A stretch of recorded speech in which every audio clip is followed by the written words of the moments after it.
I've just finished a few weeks of teaching, so I feel like I'm back in a classroom again now. It's a bit strange. But so it's a pleasure to see so many people here this morning. I even see a young family of small kids sitting in one of the front rows, so it's nice to see that we're already reaching out to younger generations.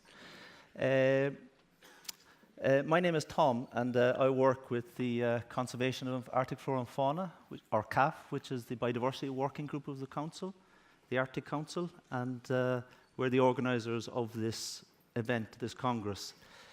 For those of you who are not too familiar with what CAFF is, what we do is we monitor what's happening to biodiversity across the Arctic.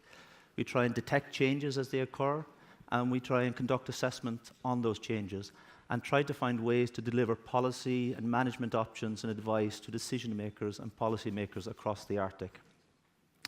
Now, the challenge that we face in doing that is how do we shorten the response time between when a change is detected and we manage to come with clear management or policy actions for decision makers to actually respond accordingly. And that challenge is compounded by the fact that if we consider how do we do that effectively when you consider the rate at which changes are occurring across the Arctic. So, and this Congress is one of our efforts to try and find out how we can improve what we do.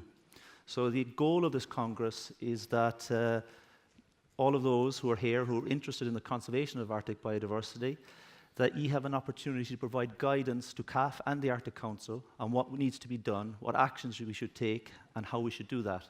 And also to consider how the Arctic as a region is faring when it comes to the Sustainable Development Goals.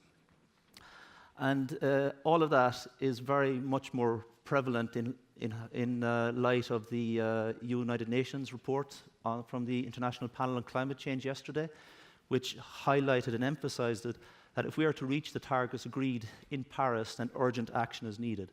So while you're here in the various sessions and discussions in the corridors over the next few days, I'd really urge you to be as inventive and as bold as possible to think about what the actions we could take collectively, what the actions CAFF or the Arctic Council could do when responding to all the challenges that the Arctic ecosystem, biodiversities, and people living in the Arctic face across this broad region. So please be bold, be inventive. We'll be recording everything that you say, not in a bad way. And this really will help us as we plan what we do in the Arctic Council and in the Conservation of Arctic Flora and Fauna Working Group for the next couple of years.